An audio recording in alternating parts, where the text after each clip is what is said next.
ब्रह्मास्त्र विद्या का अगला लेक्चर। थोड़ा गैप पड़ गया था, हेल्थ इश्यूज थे थोड़े, पर माई की कृपा से, भगवती की कृपा से अब ठीक है। ब्रह्मास्त्र एक ऐसा विषय है जो ज्यादा प्रचलित नहीं है। हमने इसको पुराणों में, वेदों के अंदर उसकी कुछ शक्तियां देखी।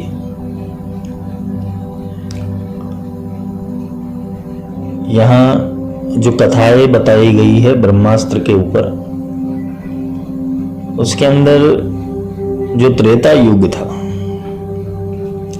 त्रेता युग के अंदर ब्रह्मास्त्र का उपयोग किया गया था।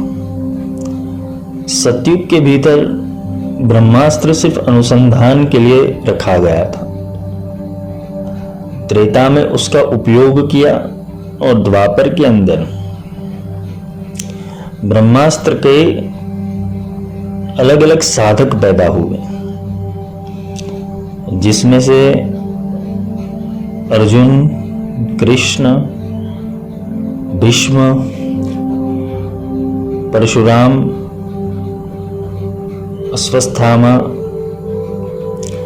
आदि जो कैरेक्टर थे, उन्होंने कहीं ना कहीं किसी ना किसी रूप से ये विद्या का उपयोग किया था। त्रेता की बात करें तो मेघनाद ने संचार किया था ब्रह्मास्त्र का, पर उस समय के ऊपर जो देवता थे, वो देवताओं की शक्ति इसके सामने क्षीण हो जाती थी। या तो फिर ऐसा कहा जा सकता है कि देवता उसका रिस्पेक्ट करते थे, जबकि द्वापर में ये विद्या जब प्रचलित हुई तो उसके प्रयोग हुए, परमाणु प्रयोग जिसे कहते हैं। आज के युग में अगर ब्रह्मास्त्र को देखने जाए तो एक विध्वंसकारी अस्त्र के रूप में माना गया है। ये कुछ प्रकार की ऐसी ऊर्जाएं होती है ब्रह्मांड की, जिसको संचालन सिर्फ ब्रह्म शक्ति कर सकती है। और ये ब्रह्म शक्ति किसी साधक के ऊपर अनुसंधान होती है। यहां पर यह देखा गया है कथाओं के अंदर कि ये विद्या बहुत ही दुर्लभ है। इसको साधना यानी स्वयं को एक एटॉमिक एनर्जी के अंदर परिवर्तन करना माना गया है, क्योंकि वो शास्त्र से भी संपूर्ण होना चाहिए, शस्त्र से भी संपूर्ण होना चाहिए। इसका जो साधक है वो ज्ञानी भी होगा, विवेकी भी होगा, धर्म को किसी भी एंगल पर वो डिफाइन करेगा या मोड़ भी सकता है। ये जो मैंने शब्द प्रयोग किए हैं कि डिफाइन कर सकता है, या तो वो उसको बदल सकता है। धर्म को, धर्म बदलता नहीं है, धर्म तो अपनी जगह स्थिर ही है। पर जब धर्म का जब एक पड़ाव आता है, धर्म के अंदर जब साधक का प्रवेश होता है, या तो ऐसी आत्माओं का प्रवेश होता है जो ये माया जाल को या तो प्रकृति को अलग अलग विषयों के अंदर जब बांटा जाता है, जब उसे बिखेरा जाता है, वो मूल ज्ञान को अपभ्रंश करके प्रस्तुत किया जाता है। या तो हम ऐसे समझे कि ये परंपरा से बाहर का जो विज्ञान चलता है, परंपरा यानी सिद्ध परंपरा, गुरु परंपरा, जो आदिकाल से परंपराएं चलती है, वो परंपरा से बाहर जाके ये जो ऊर्जा का संचार होता है, और प्रकृति अगर इसके भीतर अपना हस्तक्षेप करती है तो दो ब्रह्मास्त्र को एक दूसरे के सामने टकराना पड़ता है। और जब ये दो ब्रह्मास्त्र एक दूसरे के सामने टकराते हैं तो विध्वंस बड़ा होता है। वहां काफी सारे लोग मृतपाय हो जाते हैं। यहां तक हमने पुराण में पढ़ा है, या तो जो भी हमने ग्रंथों के अंदर जो पढ़ा हुआ है, कि एक विध्वंसक शक्ति है। इसका सही उपयोग भी होता है, गलत उपयोग भी होता है। अगर साधक के अंदर संयम नहीं है, उसके काम, क्रोध, लोभ, वश, मोह, ईर्ष्या, निंदा, राग, द्वेष, इसके ऊपर इसका संयम नहीं है, तो वो ब्रह्म की प्राप्ति करने के बाद वो ब्रह्म के अंदर भी एक व्हाइट सेल की तरह कार्य करता है, वायरस की तरह। और ये वायरस क्या करता है? प्रकृति को बिगाड़ता है, कर्म को बिगाड़ता है, धर्म को बिगाड़ता है। तो जब ब्रह्मास्त्र चलता है, अगर सही साधक के द्वारा ब्रह्मास्त्र का उपयोग होता है तो वो लोक कल्याणकारी है। मेघनाद ने ब्रह्मास्त्र किस हिसाब से चलाया कि जब हनुमान जी किसी भी प्रकार से बनते नहीं थे, उन्होंने उत्पात मचा रखा था अशोक वाटिका के अंदर, लंका के अंदर।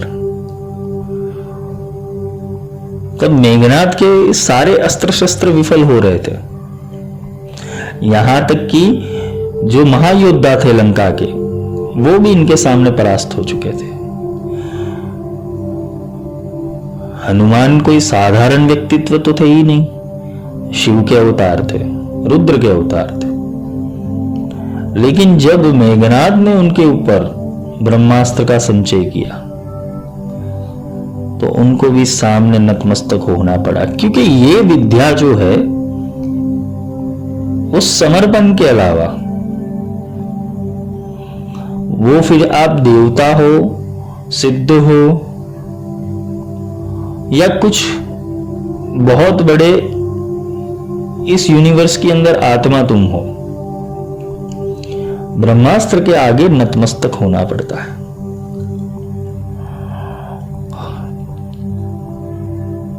ये ईगो, अहंकार और जो साधक की त्रुटि है, अगर उसके स्वभाववश वो ब्रह्मास्त्र को टालने की कोशिश करता है या तो उसके विरुद्ध खड़ा हो जाता है, तो ब्रह्मास्त्र उसका निकंदन निकाल देता है। इसलिए इसका एक ही रास्ता है, समर्पण। काफी लोग जो ये मंत्र, तंत्र, यंत्र करते हैं, षटकर्म करते हैं, और षटकर्म के अंदर जो मंत्र बोलते हैं, चाहे प्रत्यंगिरा ले ले या बगलामुखी ले ले या माला मंत्र ले ले, उनको पता नहीं है कि जो ये मंत्र बोल रहे हैं उसके वाइब्रेशन कैसे क्रिएट हो रहे हैं, और वो सामने वाले की एनर्जी को भेदने की ताकत रखते हैं मंत्र। किंतु ये बात रखना कि जितना बड़ा आघात होगा उतना बड़ा प्रत्याघात आएगा। कोई भी विद्या का अगर दुरुपयोग होता है तो समझ लेना उसका प्रत्याघात आएगा, क्योंकि ये प्रकृति का नियम है। तुम जो दोगे वो तुम्हें मिलेगा। ब्रह्मास्त्र विद्या सिर्फ उन्हीं साधकों के लिए बनाई गई है जिसको सिर्फ ब्रह्म के अंदर रुचि है, क्योंकि ये ब्रह्म का अस्त्र है। और ये उन्हीं साधकों को दिया जाता है जो वीर भाव वाले, नपुंसक लोगों को नहीं दिया जाता। नपुंसक किसे बोलते? भाई भ्रांति, स्तुति, लज्जा, निंदा, जीव धर्म।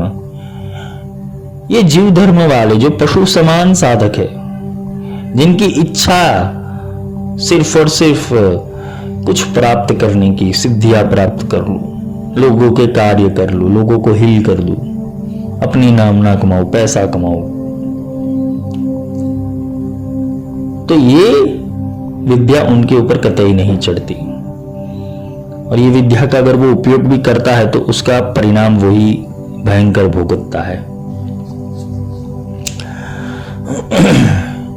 यहां जो बुद्धि होनी चाहिए वो स्थित प्रज्ञ होनी चाहिए,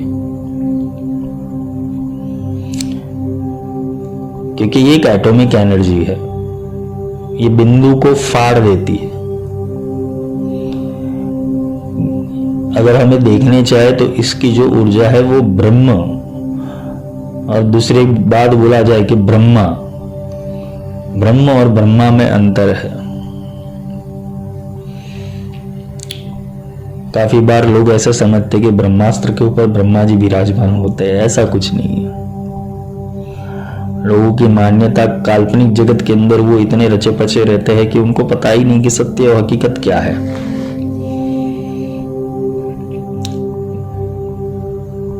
ये सृजन की शक्ति भी है, पालन की शक्ति भी है और संहार की शक्ति भी है। ये सृजन भी करती है। तो सृजन क्या करेगी ये? हमने तो जब भी देखा है उसको विध्वंस करते हुए ही देखा है, मारण करते हुए ही देखा है। जब भी सोचा है ब्रह्मास्त्र के बारे में तो ऐसा ही सुना है कि जब ये चलता है तो सामने वाले की खैर नहीं है। अंतिम अस्त्र जिसे बोला गया है, जिसका कोई काट नहीं है, जिसको कोई काट नहीं सकता, इसके विरुद्ध कोई जा नहीं सकता।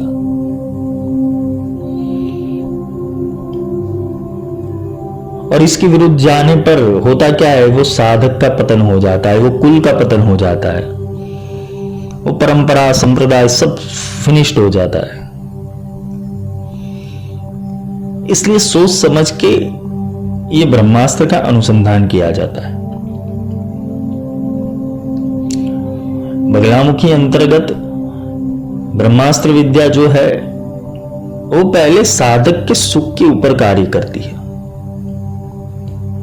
साधक के 3 सुख है और 3 पीड़ा है, आदि दैविक, आदि भौतिक और आध्यात्मिक। और ये तीनों को पोषण देने वाली जो विद्या है उसे ब्रह्मास्त्र कहते हैं।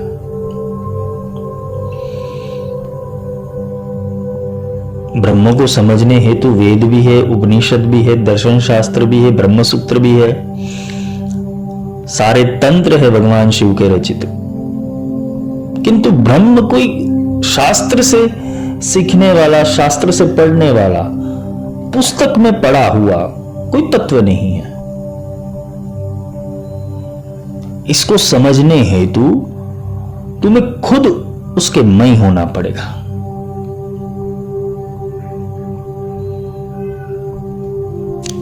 उसके जो गुण है, उसके जो कला है, उसकी धारण करने की जो पद्धति है, उस हिसाब से अगर तुम बन चाहते हो तभी जाके वो ब्रह्म का कॉल तुम्हें लगता है। पिछले दिनों एक साधक ने बहुत अच्छा प्रश्न किया था। ये उनकी जिज्ञासा भी थी या उनके माइंड को ऐसा लगा, उनको ऐसी एनर्जी महसूस हुई। उन्होंने प्रश्न मुझे ऐसा किया था कि क्या ऐसा हो सकता है कि मुझे कहीं जाना है या मुझे कहीं पहुंचना है, उसका संदेशा, उसकी भीति किसी रूप में मिले, किसी रंग में मिले, किसी आकार में मिले, किसी ध्वनि में मिले, या अगर साधक परिपक्व हो जाता है तो क्या गुरु का आगमन हो जाता है?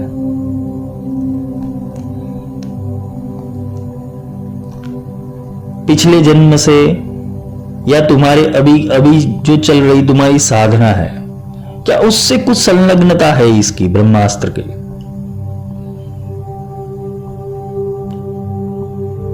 तो उसका उत्तर है हां।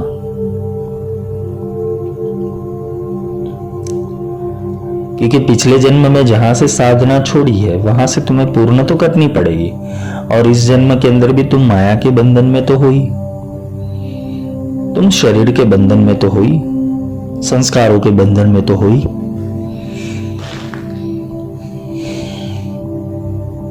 तो तुम बंधन में अभी पाशबद्ध हो,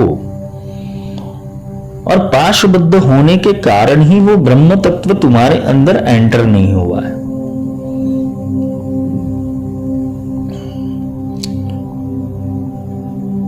ब्रह्म का जो साक्षात्कार है वो कैसे संभव है? तो उसके 3 रूप बताए गए हैं। ये तीनों में से कोई दूसरा विचार या तीसरा विचार या चौथा विचार पैदा नहीं होगा। एक होता है सगुण साकार, एक होता है निर्गुण निराकार, और एक होता है आकार। वेद सूत्र क्या कहते हैं? सर्वम खलविदम ब्रह्म, ब्रह्म सब जगह है। वही वेद उपनिषद ये कहता है अयम आत्मा ब्रह्म, वही वेद कहता है तत्वमसि, और वही वेद कहता है अहम ब्रह्मास्मि।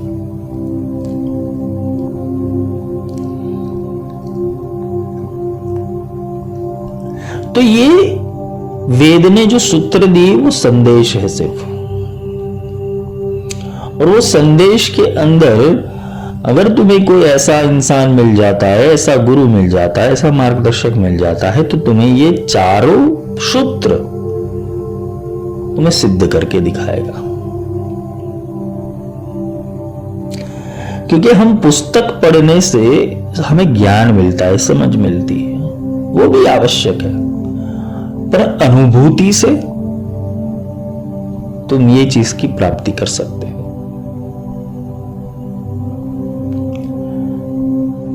क्योंकि साधक की जर्नी माला और आसन और स्तोत्र और मंत्र और अनुष्ठान, हवन कर्म, यंत्र कर्म, इससे खत्म नहीं होती। जो पूर्ण साधक है वो पूर्ण सिद्धि की ओर जाएगा, और पूर्णत्व सिद्धि वही है जो मोक्ष प्रदायिनी है।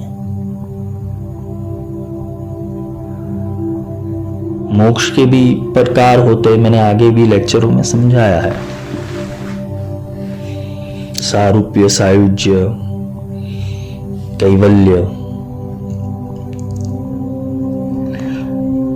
तो ब्रह्म आकार लेता है, वो निर्गुण निराकार है, जिसको समझने हेतु सगुण साकार के अंदर उपासना करनी है। तुम्हारे पास सगुण साकार के 2 एलिमेंट हैं, एक है तुम खुद और दूसरा है तुम्हारा गुरु।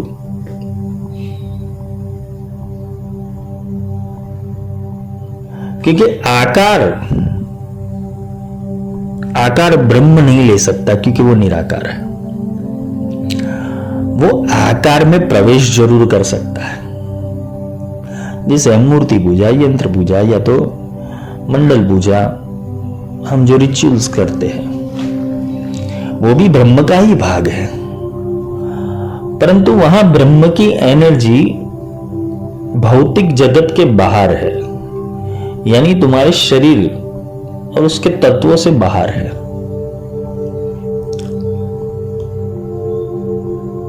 जबकि निर्गुण निराकार वो आंतरिक सूझबूझ है।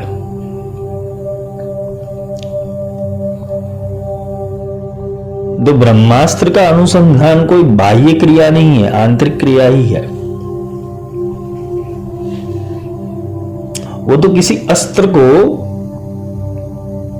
उसके ऊपर उसके मंत्र संचारण करके छोड़ा जाता है, जो शस्त्र की बात किया गया है। अस्त्र और शस्त्र में भेद है।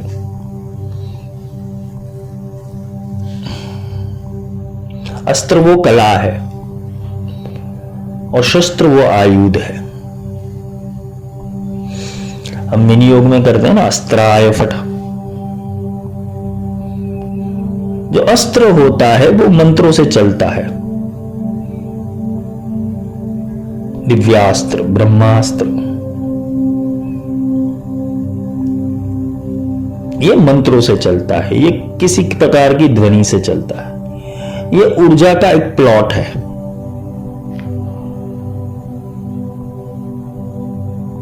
ऊर्जा की एक पैटर्न है वो, और वो ऊर्जा के अंदर कितनी ऊर्जा समाहित होती है उसका विश्लेषण गुरु करता है।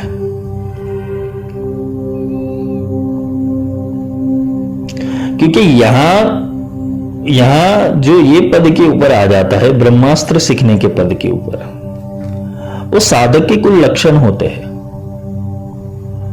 बेसिक ज्ञान तो होना चाहिए ना, डायरेक्ट तुम ब्रह्मास्त्र की ओर नहीं जा सकते।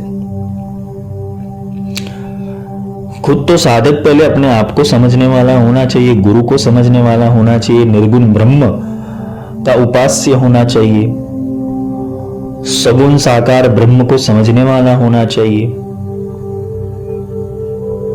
तब वो अस्त्र का संधान शस्त्र के ऊपर होता है।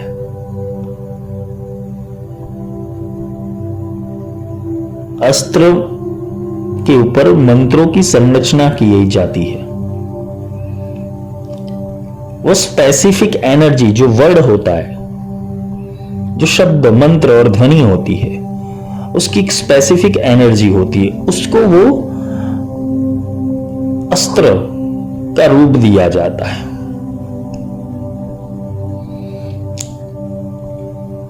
जैसे देवी खड़गमाला है, तो देवी खड़गमाला के अंदर भगवती के जो भी शक्तियां है, जो भी सिद्धियां है, भगवती का जो स्वरूप है, ऊर्जा का जो स्वरूप है, वो पूरा समझाया गया है।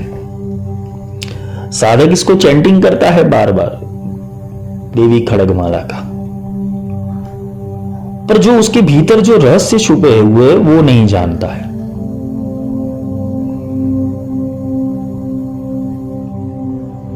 रट्टा मारने के अंदर तो भारत और विदेश भी नंबर 1 है, पर कभी समझा नहीं कि ये मंत्रों का प्रयोग, ये पद का प्रयोग, ये उपमा का प्रयोग, ये रूप का प्रयोग क्यों किया गया है, ये रूपक का प्रयोग क्यों किया गया है। हृदय देवी, शिरो देवी, शिखा देवी, नेत्र देवी, अस्त्र देवी, ये क्या है सब? क्योंकि ब्रह्मास्त्र का साधक तो तभी जाके, ब्रह्मास्त्र की उपलब्धि तो तभी जाके होगी कि जब तुम्हें सब रहस्यों का सम्यक ज्ञान हो। वरना होगा क्या, मुंगेरी लाल के हसीन सपने, ब्रह्मास्त्र मंत्र पूरा रट्टा मार लो। बगलामुखी के ब्रह्मास्त्र आजकल तो पुस्तक में भी मिल जाते हैं, रट्टा मार लो, उससे कुछ प्राप्त नहीं होगा। तुम किसी भी मंत्र की स्पेसिफिक एनर्जी को लेके बोलते रहोगे तो वो मंत्र की अंदर से ऊर्जा जागरूक रहेगी। जागरूक होने के बाद करेगी क्या, क्यों आह्वान किया? किसी भी महाशक्ति का आवाहन क्यों किया? ये यहां पर ऐसा हो जाता है कि प्राइम मिनिस्टर को बोला जाए कि आप जरा मेरे घर के अंदर कचरे वाला नहीं आया, टॉयलेट साफ करने वाला नहीं आया, तो इतनी कृपा कर दो ना। वैसा ही कुछ तुम सिद्धियों के साथ, शक्तियों के साथ या महाविद्याओं के साथ यही तो करते आए हो।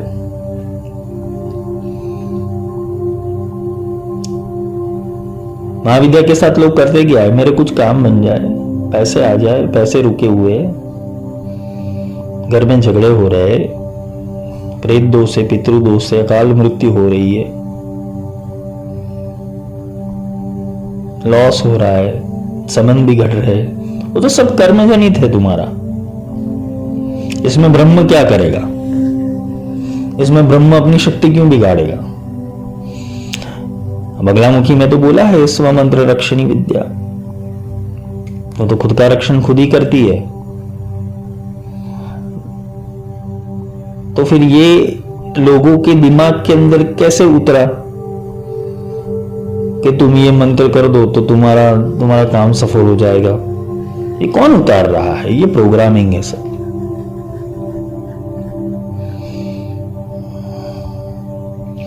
ब्रह्मास्त्र वो देवता है कि जिसके भीतर से अनंत ब्रह्मांडों की उत्पत्ति होती है। अब इसकी साधना करने वाला मामूली पुरुष तो नहीं हो सकता, मामूली साधक तो नहीं हो सकता।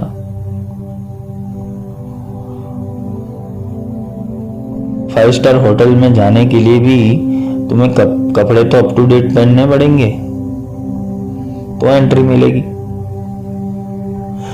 वैसे ही तुम ब्रह्मास्त्र विद्या के अंदर जाना चाहते हो तो तुम्हारे तो कुछ गुण और क्वालिटीज तो होनी चाहिए कि तुम ब्रह्म के लिए क्या कर सकते हो।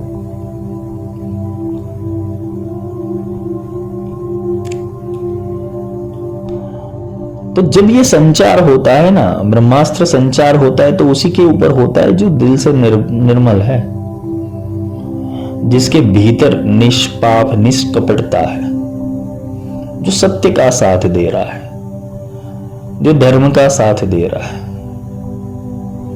जो गुरु वचन में, मंत्र में, अपने इष्ट में निष्ठा रखता है। निष्ठा कैसी? मेरू डगे पर मन ना डगे।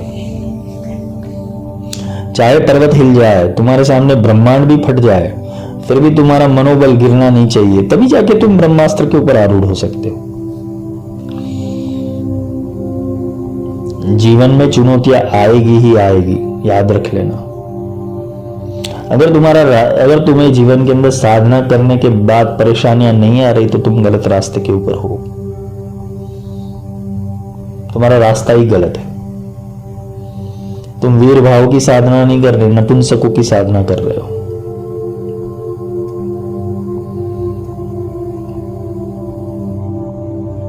शांति तभी जाके संभव होती है जब युद्ध होता है।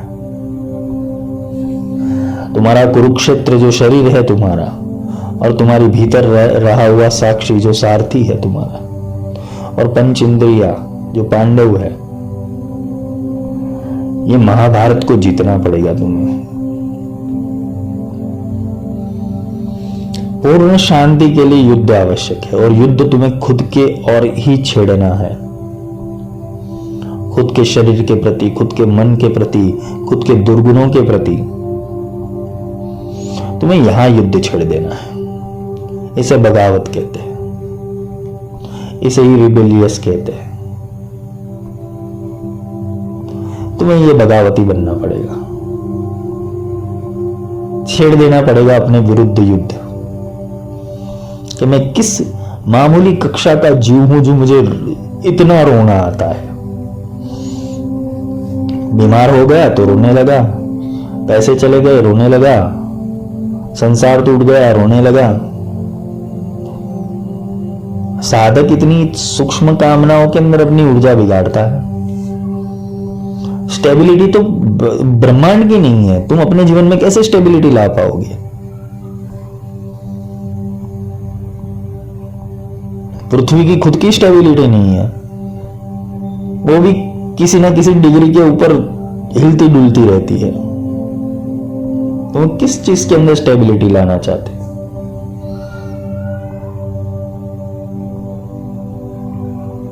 स्टेबिलिटी एक मन का खेल है, वो समझ लेना। यही मन तुम्हें शांति के लिए दौड़ा रहा है, और यही मन शांति के नाम के ऊपर तुम्हें अशांत कर रहा है। कैसे, वो खुद जान लो।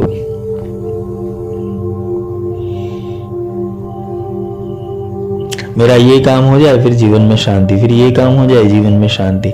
यही दौड़ तो लगी रहती है तुम्हारी सुबह से शाम तक। ये प्राप्त कर लूं, ये पढ़ लूं, ये कर लूं, वो कर लूं, बस चालू रहता है। खुद के भीतर युद्ध छेड़ना है।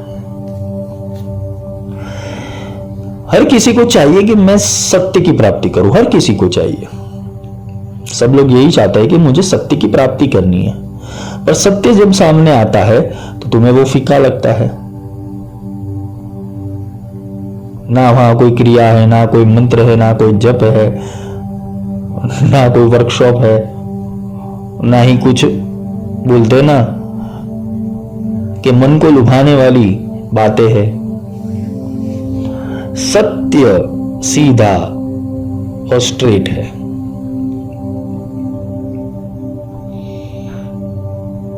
क्योंकि सत्य एक ऐसी चीज है, वो जो ब्रह्मास्त्र वही चला सकता है जिसके भीतर पूर्ण सत्य पड़ा हुआ हो, जो अपने एथिक्स और प्रिंसिपल के अंदर वो निपुण हो, अपने एथिक्स को ना छोड़े, अपने प्रिंसिपल को ना छोड़े, अपने नीति और नियमों को ना छोड़े। और कब होता है ये? कब होता है? जब तुम्हारी भावना कल्याण की होने लगे, तुम अपने से बाहर सोचने का प्रयास करो। जब तक तुम खुद से बाहर सोचने का प्रयास नहीं करते तो ब्रह्मास्त्र अनुसंधान होगा कैसे? तुम्हारी सोच तो यहीं पर लिमिटेशन में हो गई है कि मैं किसी काल में जन्मा हुआ हूं, किसी क्षेत्र में जन्मा हुआ, किसी कुटुंब में जन्मा हुआ हूं, मेरा ये ज्ञाति है, मेरा ये गोत्र है, मेरा ये कुल है, ये मेरी परंपरा है, ये मेरी संप्रदाय है। तुम बंधे हुए हो। बंदे को बंधा मिला, छूटे कौन उपाय, कर सेवा निर्बंदगी जो पल में दे छुड़ाई।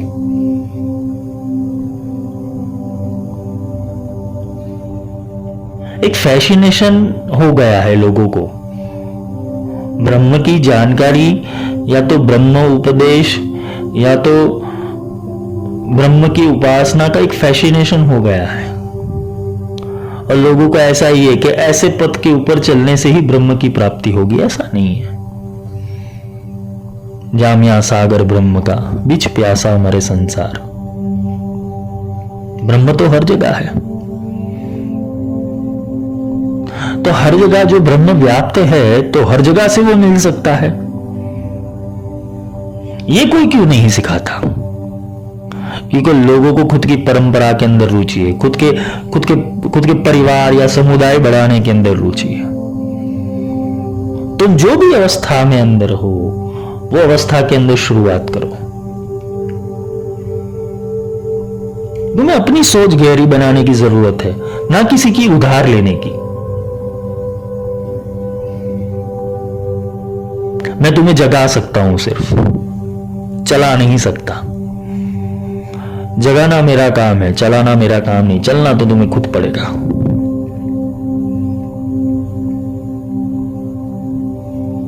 छोटी छोटी मान्यताओं के अंदर, छोटी छोटी क्षुल्लक चीजों के अंदर तुम अपना समय तो बिगाड़ रहे हो। ये साधना कर लूं, यक्षिणी कर लूं, अप्सरा कर दूं, श्री विद्या कर लूं, बगलामुखी कर लूं, काली कर दूं, प्रत्यंगिरा कर लूं। कितना समय है तुम्हारे पास? और जितना समय है, वो समय का कितना सदुपयोग हो रहा है? 8 घंटे तो तुम्हारी नींद ले जाती है, 2 घंटे खाने के लिए, 8 घंटे दूसरा काम होता है, 16 घंटा तो तुम्हारा ऐसा ही चला गया है। 2 घंटा खाने का 20 घंटा तो हो गया। 4 घंटे रहे, उसमें तो फेसबुक व्हाट्सएप खा जाता है तुम्हारा समय। सुबह उसे उठकर गूगल के ऊपर देखा जाता है, यूट्यूब के ऊपर देखा जाता है। क्या देखा जाता है? आज कौन से नए बाबा पैदा हुए और कौन सा नया ज्ञान मिलने वाला है। जितना तुम एक्सप्लोर करोगे ना, उतना एक्सप्लोर होगा। ये गूगल और कोई नहीं है, माया मैट्रिक्स है।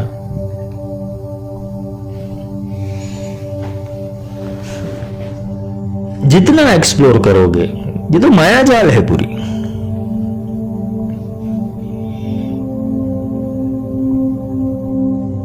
ब्रह्मास्त्र तक आने के लिए तो तुम्हें कैसे कैसे प्रयोग में से गुजरना पड़ेगा, क्योंकि यहां तो गुरु के सानिध्य के अंदर तुम्हारा भय, भ्रांति, स्तुति, लज्जा, निंदा, जीव धर्म तो पहले निकाला जाता है। तुम परिपक्व ही नहीं हो और कि कोई साधना के अंदर तुम्हें ले जाया गया तो तुम भी डूबोगे, वो गुरु भी डूबेगा, क्योंकि गुरु का कार्य होता है शिष्य के अंदर श्रेष्ठ रचना करना।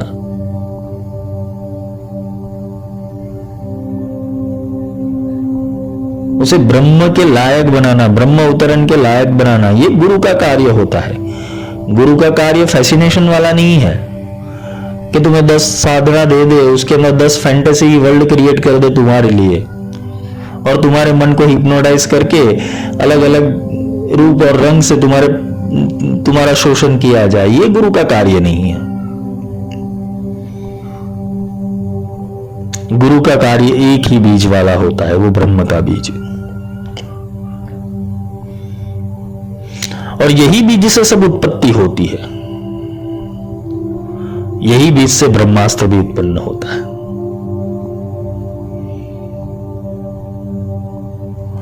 यही समझ है जो तुम्हें तुम्हारे स्वरूप से मुलाकात करवाएगी। यह असाधारण विद्या है और असाधारण उनके लिए है जो असाधारण है। साधारण व्यक्ति के लिए नहीं बनाया हुआ है। दूर हटो, निकल जाओ, चलो यहां से। भीख मंगों के लिए नहीं है ये साधना। मेरा ये काम कर दो, मेरा वो, इधर होता ही नहीं है ये। अपने आप को तपाना हो, अपने आप को आगे बढ़ाना हो, अपनी सिद्धि हासिल करना हो, तो ही बात कुछ बनती है। वरना तो तुम अपने घर ठीक हो, मैं अपने घर ठीक हूं, तुम मेरा समय मत बिगाड़ो और मैं तुम्हारा समय नहीं बिगाड़ूंगा। अच्छा है, हाथ जोड़ के प्रणाम। तुम वहां से दंडवत प्रणाम कर देना, मैं यहां से तुम्हें आशीर्वाद दे दूंगा, वो ठीक है। पर बात आती है जब ब्रह्म विद्या सीखने की या ब्रह्म का अनुसंधान करने की, तो पास आके ही बैठना पड़ता है, क्योंकि तुम्हारे पैटर्न्स के कौन काटेगा? इतने पैटर्न्स आधी 90% तो तुम्हारे भीतर अंधश्रद्धा ही पड़ी हुई है कि इससे ये होता है, इससे ये होता है। कुछ नहीं होता। ये चक्रास वाले तुम्हें बेवकूफी बनाते हैं। मेरा ये चक्रा क्लींजिंग नहीं हुआ, ये चक्रा एक्टिवेट है, ये चक्रा एक्टिवेट नहीं। तुम्हें किसने सिखाया ये सारी चीजें? कौन बोल रहा है तुम्हें ये सब?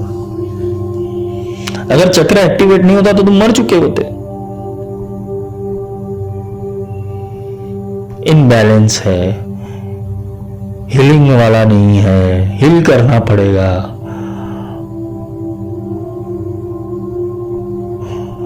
ऐसी भ्रांतियां लेके तो तुम घूम रहे हो। परमात्मा को खुद को सिद्ध करने की क्या जरूरत है? सबगट मेरा साइया सुनी सेज ना खोई, बलियारी व घाट की जागट प्रगट हुई। वो परमात्मा, वो ब्रह्म तो सबके अंदर समान रूप से विद्यमान है। फिर तुम किसकी जागृति करना चाहते हो? या तो तुम्हारे ऊपर किसका बंधन है जो वो जागृति नहीं हो रहा है?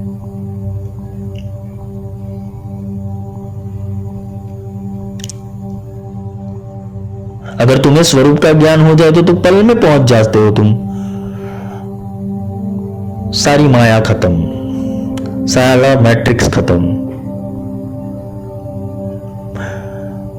और वो तभी जाके संभव है कि जब गुरु सानिध्य में सीखे हो। नहीं तो सब आजकल लोग पीएचडी होल्डर है, हीलिंग क्लास के अंदर भी, तंत्र विद्या में पीएचडी। अरे आप देखो सही, फेसबुक के ऊपर तो ऐसे ऐसे महाराज और पंडित है, मजा आ जाएगी।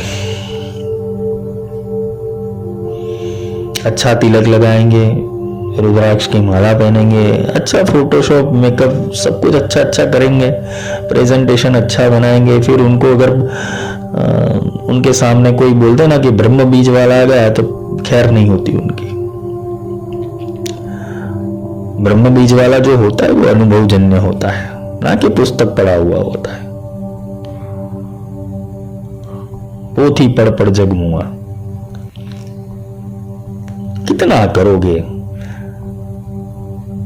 शिव ने 64 तंत्रों की रचना की है, 64 काइंड्स ऑफ तंत्र। क्या करोगे इतना सब पढ़ के? ललिता का जो ग्रंथ है, या तो जो श्री विद्या की उपासना है, या तो बगलामुखी की उपासना है, पुस्तक भर भर के पड़ी हुई है, कितना सीखोगे?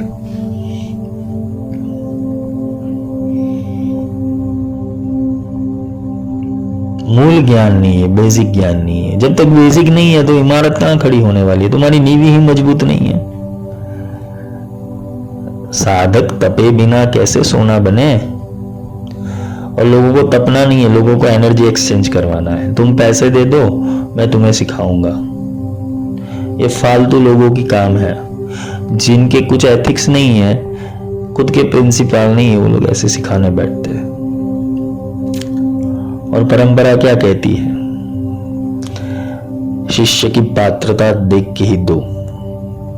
अगर शिष्य पात्रता वाला नहीं है तो उसकी पात्रता बनाओ, उसकी चकासनी करो, उसका परीक्षण करो, उसको बनाओ, उसको सिखाओ।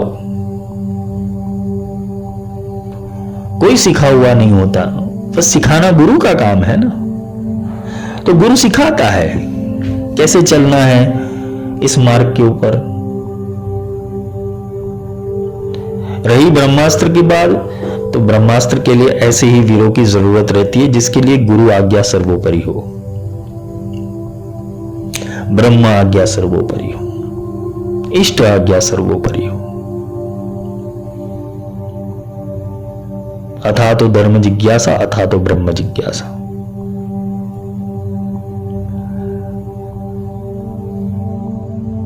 ब्रह्मास्त्र बहुत बड़ा विषय है। ये तो जब तक संशय ही नहीं कटेंगे, किसी को समझाए भी तो क्या समझाए। पृथ्वी है, पृथ्वी में भी 5 प्रकार के एलिमेंट होते हैं। जल है, उसके अंदर भी 5 प्रकार के एलिमेंट होते हैं। वायु है, उसके अंदर भी 5 प्रकार के एलिमेंट होते हैं। अंतरिक्ष में भी 5 प्रकार के एलिमेंट होते हैं। ये 5 into 5 करो इज इक्वल टू 25, 25 तत्व। ये 25 तत्व को शोधन करना, और मूल 36।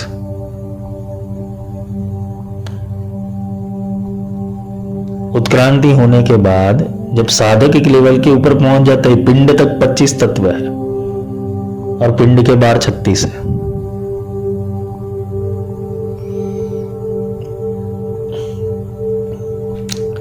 तो ये अनुसंधान करना होता है। ब्रह्मास्त्र का साधक हर एक कलाओं में निपुण होता है, वो किसी भी कला को हस्तगत कर सकता है। उसके अंदर से प्रोग्राम रन करना होता है। वो जहां पे भी सुरता रखेगा वो चीज उसको आसानी से समझ आ जाएगी।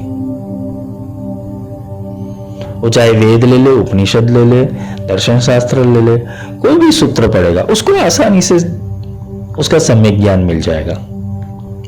उसको ब्रह्मांड के रहस्यों को खोजने की जरूरत नहीं, वो सिर्फ सुरता लगाएगा, उसको समझ में आएगी। यही ब्रह्मास्त्र विद्या है। ब्रह्मास्त्र विद्या वही है कि जिससे तुम्हारा एटॉमिक सेंटर, तुम्हारे भीतर का सूक्ष्म शरीर, तुम्हारा सूक्ष्म मन वो जागृत हो जाए। 3 टाइम की पिक्चर चल रही है तुम्हारे शरीर के अंदर। एक बाह्य मन की पिक्चर अलग है, अंतर मन की अलग है, और सूक्ष्म मन की अलग है। बाह्य मन के अंदर जो चल रहा है वो कल्पनात्मक जगत है। अंतर्मन एहसास वाला और कल्पनात्मक है, जबकि सूक्ष्म मन वो बीजात्मक है। बीजात्मकता का अर्थ यही है कि जहां से संस्कार पैदा हुए हैं, जहां से तुम्हारे डीएनए ने पैटर्न लिया हुआ है, जहां से सूक्ष्म मन के अंदर जो पिक्चर चल रहा है उसके अंदर बताया गया है कि तुम्हारा भूत, भविष्य और वर्तमान कैसे चलने वाला है। भूत कैसे चला, वर्तमान कैसे चल रहा है और भविष्य कैसे चलेगा, ये सूक्ष्म मन के अंदर सारी पैटर्न्स पड़ी हुई है।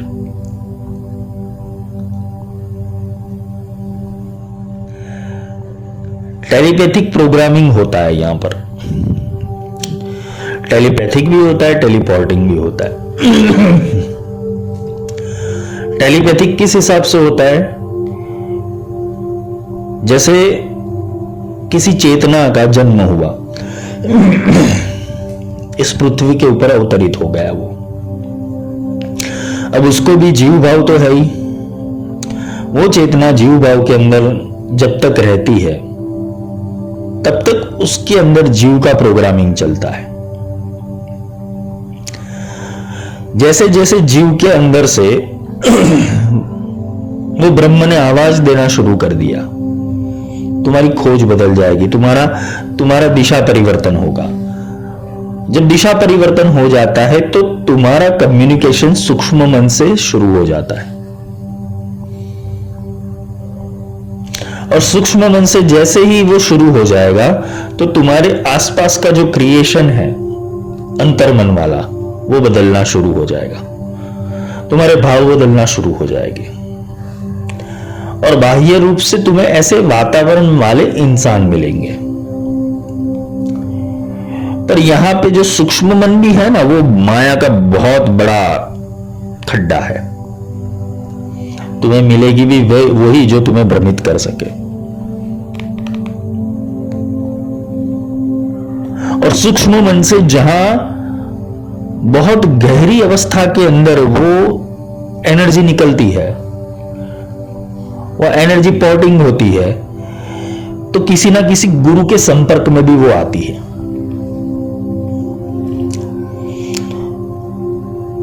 और तुम्हारी परंपरा जो पिछले जन्म में थी वही इस जन्म के अंदर से शुरू होगी।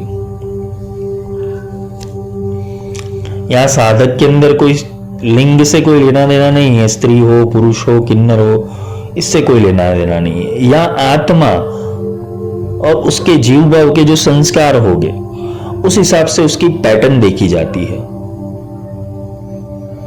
और उसको उसी साधना में ले जाया जाता है। जैसे ब्रह्मास्त्र विद्या है, वो हर किसी के लिए नहीं बनी। बगलामुखी है, वो हर किसी के लिए नहीं चल सकती। श्री विद्या है, उसका पारंपरिक ज्ञान तुम्हें तभी जाके होगा कि जब तुम किसी परंपरा से जुड़े हुए होगे।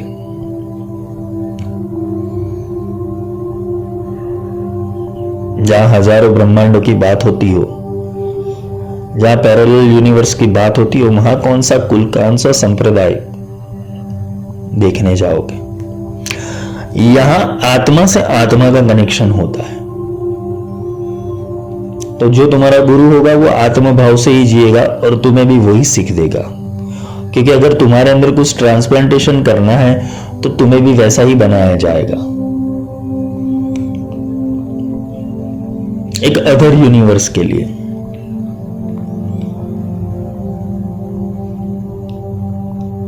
ज्ञान की दो अवस्था है, समझ लेना। एक जो पृथ्वी के ऊपर मन द्वारा जो संचित ज्ञान मिल रहा है तुम्हें, या तो मन द्वारा जो श्रवण किया हुआ, देखा हुआ, या वाचा द्वारा बोला गया, जो ये ज्ञान हो, जो इंद्रियों से ज्ञान मिल रहा है, पंचेंद्रियों से जो ज्ञान मिल रहा है, वो एक ज्ञान का विषय है। और दूसरा विषय, ये बहुत ध्यान से समझना, अगर तुम्हारे दिमाग में ये उतर गया तो तुम अपनी खोज की ओर अग्रसर हो जाओगे। दूसरा होता है कि जहां से तुमने ये सब छोड़ा था, जहां से तुमने ये जो संरचना थी, पैटर्न, ये डीएनए की पैटर्न छोड़ी थी। क्योंकि तुम्हारा डीएनए अभी क्या थोड़ी है। अगर हम पितृओं का विज्ञान देखने जाए तो 7 पीढ़ी के जो संस्कार होते हैं वो तुम्हारे अंदर अवतरित होते हैं। तो ये डीएनए पैटर्न, ये तुम्हारी एक कला, जिसे बोलते हैं कि जो तुम्हारा जन्म हो गया मनुष्य के अंदर, तो ये तुम्हारे पूर्वजों की 7 पैटर्न, 7 पूर्वजों की जो पीढ़ी होती है उसके अंदर से अवतरित होता हुआ वो आया है। और एक बीज आता है ब्रह्म का। जो ब्रह्म का बीज होगा और ब्रह्म का बीज को अगर उसे अवकाश मिल गया, ऐसा वातावरण मिल गया, तो ब्रह्म का बीज आविष्कार लेता है। तो जो दूसरा ज्ञान ले रहा है इंद्रियों द्वारा नहीं, इंद्रिय रचित ज्ञान नहीं है, जो सूक्ष्म है, जो तुम्हारे भीतर बैठा हुआ कण मात्र है, एटम मात्र है, जो वो ज्ञान ले रहा है, वो संचित कर रहा है, जो तुम्हें चेता रहा है यहां कुछ गलत है या तो ये सही है। ये जो सेंस क्रिएट हो जाती है तुम्हारे भीतर, वो सेंस को अगर तुमने पकड़ना शुरू कर दिया तो तुम अपने मूल रूप तक जा सकते हो। यहां मन की बात नहीं कर रहा हूं, सूक्ष्मता की बात कर रहा हूं। क्योंकि ऑलरेडी अगर तुम किसी साधना मार्ग के अंदर हो तो तुम ऑलरेडी अपनी बहुत सारी पैटर्न्स बना चुके हो, और तुम्हारे अंदर एक बीज ऑलरेडी ऐसा है कि जो सत्य जानता है, और वो सत्य जानने वाला जो पैटर्न होता है, बीज होता है, उसने ऑलरेडी बहुत सारा ज्ञान अर्जित कर लिया है और अभी भी वो कर रहा है। किधर? यूनिवर्स के अंदर। हमारा एक शरीर ब्रह्मांड के अंदर भी है। ऐसे तो हमारे बहुत 14 प्रकार के शरीर होते हैं हमारे। इसमें से 5 मुख्य यहाँ के ऊपर है: कारण शरीर, महाकारण शरीर, स्थूल शरीर, सूक्ष्म शरीर और विराट शरीर। तो जब साधक की चेतना जब सूक्ष्म में से स्थूल में से सूक्ष्म में, सूक्ष्म में से कारण में, कारण में से महाकारण में, और महाकारण में से जैसे ही विराट के अंदर हो जाता है, और जब विराट के अंदर वो एटम स्थिर होने लगता है ना, तब वो ब्रह्म आविष्कार लेता है। नए ब्रह्म का जन्म होता है। वो स्थूल में ही होगा, तुम्हारे शरीर में ही होगा, किंतु तुम्हारी चेतना में होगा। शरीर में नहीं, चेतना में। स्थूल में नहीं होता, सूक्ष्म में होता है। और जैसे ही वो आकार देने लगेगा, वो अनंत ब्रह्मांडों की जो संज्ञा है, जो विज्ञान है, जो आविष्कार है, वो सब समझने लगेगा। ऐसे भगवान ने विभूति योग के अंदर, विराट पुरुष योग के अंदर, विराट स्वरूप का जो योग बताया गया गीता के अंदर, उसके अंदर जो बताया गया है, या तो पुरुष सूक्त ले लो, उसके अंदर जो बताया गया है, वैसा एक शरीर तुम्हारा वहां के अंदर है जो अभी सुसुप्त है।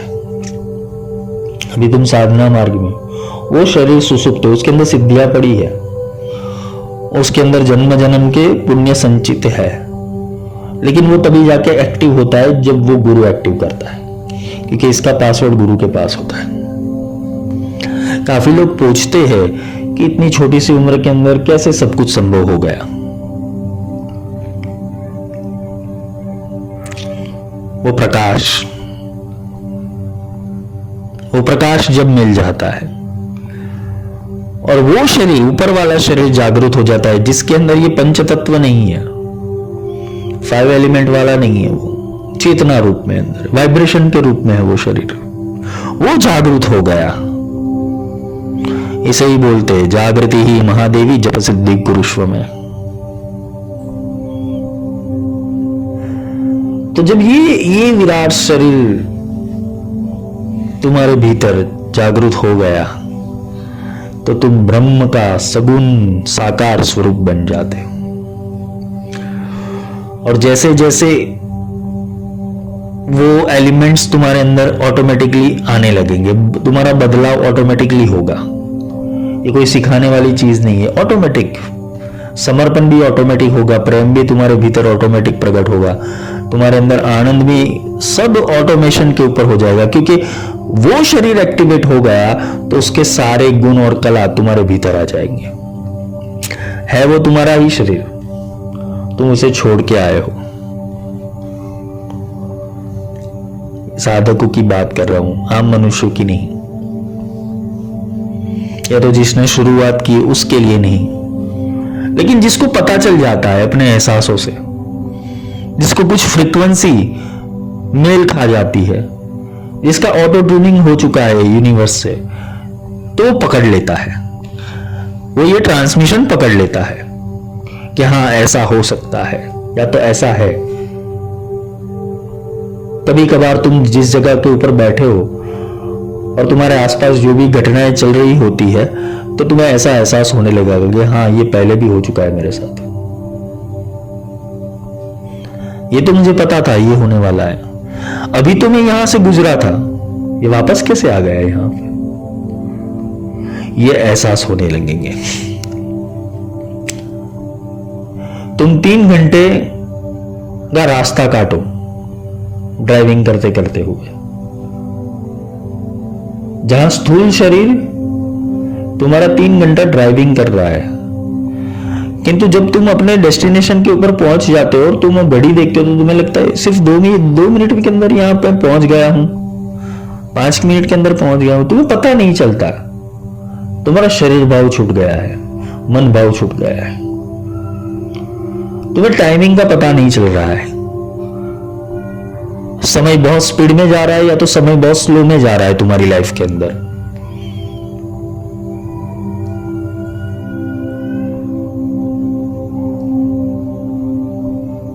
तुम एक जगह के ऊपर स्थिर हो चुके हो, तुम स्थूल रूप से कहीं जगह होने के बावजूद किसी और दुनिया के अंदर हो और मनोजगत के अंदर हो, दूसरी मानसिक दुनिया के अंदर हो, तो समझ लेना कि तुम्हारे अंदर कुछ ऐसी एक्टिविटी हो रही है, तुम्हारे डीएनए पोर्टल के अंदर कुछ गतिविधियां हो रही है। तो ब्रह्मास्त्र का जो साधक होता है उसके भीतर ऐसे सेंसेशन पैदा हो जाते हैं, उसके अंदर बहुत जल्दी सारी चीजें क्लिक होने लगती है।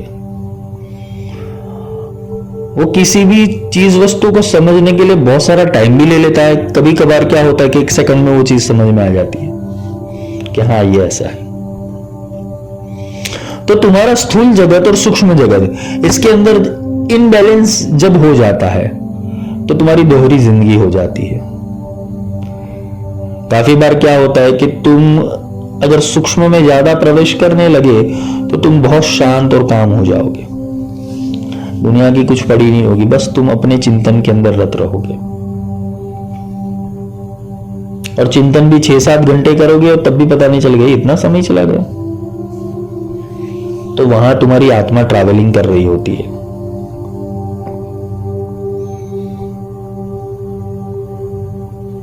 तुम अपने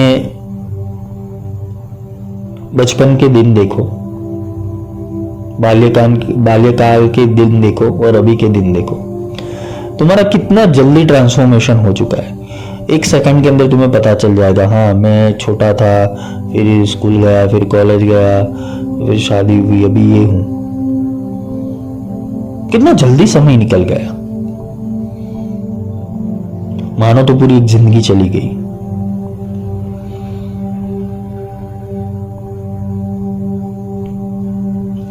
यही विज्ञान है। और तुम्हें कभी कभी होता है कि ये तो मैं सब देखने वाला हूं, ये तो मैं समझने वाला, मैं ये नहीं हूं, मैं तो किसी और दुनिया का हूं, यहां कैसे फंस गया हूं मैं। ये जब आभास होने लगते तो समझ लेना वो ब्रह्म का कॉल चालू हो गया है तुम्हें। और ब्रह्म का कॉल चालू हो जाने के ऊपर वो गुरु का आगमन होना शुरू हो जाएगा। तुम किसी ना किसी माध्यम से गुरु को मिलोगे। अगर तुम्हारी ये ड्यूअल लाइफ हो गई है, तुम्हारा टेलीपैथिक सेंस खुल गया है, तो किसी न किसी ये सिद्ध के क्षेत्र में तुम्हारा प्रवेश हो जाएगा, क्योंकि तुम अभी वैज्ञानिक बनने की ओर आ रहे हो। तुम्हारा एक फेस कालत्रयातीत, देहत्रयातीत की ओर बढ़ रहा है। यहां तुम जिंदगी को सिर्फ और सिर्फ एक फिल्म की तरह देखने वाले हो जाओगे, मूवी की तरह। और तुम अपनी आत्मा की आयु की चिंता करोगे कि अब मेरे पास कितना समय है और मुझे कितनी लंबी छलांग लगानी है। इसे ही कहते हैं पल में अलख मिलाई दे सो गुरु चतुर सुजान। जो गुरु होता है वो पल में अलग को मिला देता है, फिर तुम्हारा रीबूटिंग होता है, रीबूट। ये रीबूट होने के ऊपर तुम एकदम फ्रेश एनर्जी लेकर अपनी नई जिंदगी की शुरुआत करते हो। पूरा रिबूट हो जाता है। और रिबूट होने के बाद, रिबूट होने से पहले जो समाधि लगती है, इसे कहते हैं ना कि पूरा एक प्रोग्राम रन होने के बाद विंडो शट ऑफ हो जाता है, और शट ऑफ होने के बाद वापस दूसरी एनर्जी से चालू हो जाता है, जिससे बोलते हैं कि भाई कंप्यूटर फास्ट चलने लगता है। जब वायरस स्कैन हो जाता है तो एक बार रिबूट किया जाता है, पता होगा आपको, मोबाइल में भी होता है और कंप्यूटर में भी होता है। वैसे ही हम मनुष्य जीवन के अंदर है, एक बार रिबूट लगाना पड़ता है, वायरस स्कैन करके फिर तुम एक ऐसी निंद्रा के अंदर चले जाते हो जिसे समाधि कहते हैं। और उसके बाद जो जागृति होती है, तुम उस लोक को, उस युग को, या तो उस प्रदेश को देखना शुरू कर देते हो जो तुम्हारा वास्तविक स्वरूप है। और तुम्हारा ये कंटिन्यूस इसका अध्ययन, इसे स्वाध्याय कहते हैं, वो स्वाध्याय करते करते करते करते तुम उसी स्वरूप में स्थित रह जाओगे, उसे ही मोक्ष कहते हैं। कौन सा स्वरूप? निर्गुण निराकार। तुम्हें सब माया लगेगा, ब्रह्म सत्य जगत मिथ्या, जगत मिथ्या लगेगा। और तुम जो भीतर है, अयम आत्मा ब्रह्म, वो आत्मा ब्रह्म, और ब्रह्म सत्य, वही ब्रह्म सत्य, उसको पकड़ के चलोगे।